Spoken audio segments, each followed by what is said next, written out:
भारत में एक देश एक वर्दी का फार्मूला लागू होगा या नहीं, इस बाबत संसद के मौजूदा सत्र में सवाल पूछा गया है। कोई एक दो नहीं बल्कि लोकसभा में 7 सांसदों ने यह सवाल किया है। इन सांसदों ने केंद्रीय गृह मंत्रालय से पूछा है कि एक देश एक वर्दी के लिए क्या रूपरेखा तैयार की गई है। क्या इस संबंध में राज्य सरकारों के साथ कोई परामर्श किया गया है। सांसदों के सवाल का उत्तर देते हुए केंद्रीय गृह राज्य मंत्री नित्यानंद राय ने कहा, पुलिस राज्य का विषय है। राज्यों की पुलिस के लिए एक समान वर्दी के मुद्दे पर विचार करने के मकसद से राज्य संघ राज्य क्षेत्र के गृह मंत्रियों के चिंतन शिविर में चर्चा की गई थी। लोकसभा सांसद विद्वन बरन महतो, श्रीरंगाप्पा बारड़े, धैर्यशील संभाजी राव माड़े, संजय सदाशिवराव मांडलिक, प्रताप राव जाधव, सुब्रत पाठक और सुधीर गुप्ता ने पूछा, क्या सरकार का एक देश एक वर्दी की अवधारणा के माध्यम से राज्यों और संघ राज क्षेत्रों में पुलिस और सुरक्षा बलों के ड्रेस कोड में एकरूपता लाने का विचार है। क्या सरकार ने इस संबंध में सामने आ रही चुनौतियों का अध्ययन किया है और इसके लिए कोई रूपरेखा तैयार की गई है। क्या केंद्र सरकार ने इस संबंध में राज्य सरकारों के साथ कोई परामर्श किया है। यदि ऐसा है तो उसका ब्यौरा क्या है। विभिन्न राज्य सरकारों की क्या प्रतिक्रिया है। क्या प्रभावी पुलिसिंग के लिए पुराने कानूनों की समीक्षा और संशोधन करने का कोई विचार है। मानवीय इंटेलिजेंस को मजबूती प्रदान करने के लिए क्या कदम उठाए गए हैं। सांसदों ने पूछा, क्या सरकार का पूरे देश में एक समान कानून और व्यवस्था नीति लागू करने का भी विचार है। वहीं सांसदों द्वारा पूछे गए सवालों के जवाब में केंद्रीय गृह राज्य मंत्री नित्यानंद राय ने बताया कि पुलिस राज्य का विषय है।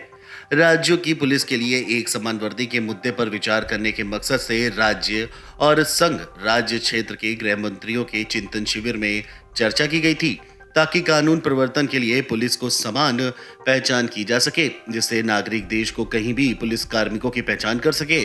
पुलिस राज्य का विषय होने के नाते राज्यों की वर्दी के हिस्से के रूप में उनका अपना प्रतीक और बैज रख सकते हैं। बतौर नित्यानंद राय, राज्यों के पुलिस बल मौजूदा विधिक और संस्थागत ढांचे के अंतर्गत कार्य करते हैं। मौजूदा नियमों की समीक्षा और कार्यात्मक आवश्यकता पर इसका संशोधन एक सतत प्रक्रिया है, जो कि पुलिस राज का विषय है। इसीलिए पुलिस बल को कुशल एवं योग्य बनाने और उनकी कार्यप्रणाली को अधिक प्रभावी एवं पारदर्शी बनाने की प्राथमिक जिम्मेदारी राज्य सरकारों और संघ राज क्षेत्र प्रशासन की है। गृह मंत्रालय ने सभी राज्य सरकारों को आदर्श पुलिस अधिनियम 2006 परिचालित किया था। इसमें लोक व्यवस्था और आंतरिक सुरक्षा की चुनौतियों पर विचार करते हुए पुलिस की भूमिका, कार्यप्रणाली, कर्तव्य, जिम्मेदारियों के प्रावधान निहित हैं।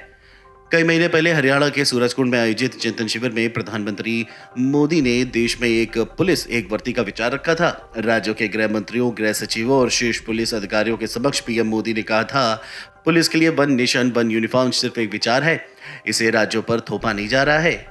5, 50 या 100 सालों में इस बाबत आगे बढ़ा जा सकता है। सभी राज्यों को इस पर विचार करना चाहिए। हालांकि देश में ये प्रस्ताव अभी एक विचार के तौर पर सामने आया है।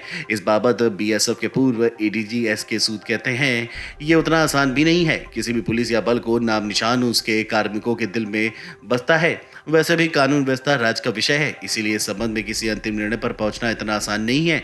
यह भी देखना होगा कि एक वर्दी होने पर किसी भी राज्य की पुलिस दूसरे राज्य में बिना किसी प्रोटोकॉल को फॉलो किए घुस सकती है। अपराधी को कौन पकड़ ले गया, इस बाबत पड़ोसी राज्यों की पुलिस में आपसी टकराव संभव है। इन सब के मद्देनजर प्रधानमंत्री की वन नेशन वन यूनिफॉर्म की अवधारणा पर गहराई से विचार करने की जरूरत है। वहीं विभिन्न पुलिस बलों और सीएपीएफ में कई स्पेशलाइज्ड यूनिट होती है, मसलन commando, special cell, arm police और यातायात पुलिस की अपनी अलग पहचान है। पुलिस बलों के रैंक और बैज अलग होते हैं। नाम और निशान का बहुत महत्व होता है। कोई भी जवान इन दोनों बातों को अपने सीने से लगा कर रखता है। विभिन्न बलों में वर्दी सजाने की एक परंपरा होती है। हर कोई अपनी वर्दी को बेहतर बनाने का प्रयास करता है। जैसे पंजाब पुलिस की तर्ज पर दिल्ली पुलिस ने भी अपने वर्दी के सामने वाले हिस्से पर बैज लगा लिया है। बतौर एसके सूद, अगर सब कुछ एक समान कर पुलिस को इंडियन पुलिस कहा जाएगा तो उसके बाद राज्यों की पुलिस के बीच टकराव संभव है। एक राज्य से दूसरे प्रदेश के अपराधी छिपते हैं। यहाँ पर दिल्ली एनसीआर को ही लें। अगर एक जैसी वर्दी हुई तो दिल्ली, हरियाणा और यूपी के अलावा राजस्थान पुलिस किसी भी आरोपी को अपनी मनमर्जी से पकड़ने के लिए आ सकती है। वहीं जीरो एफआईआर की आड़ में भी पुलिस बलों के बीच एक नई टकराव शुरू हो सकता है। Video desk, amarujala.com। डाउनलोड करें अमर उजाला ऐप और पाएं खबरें लगातार।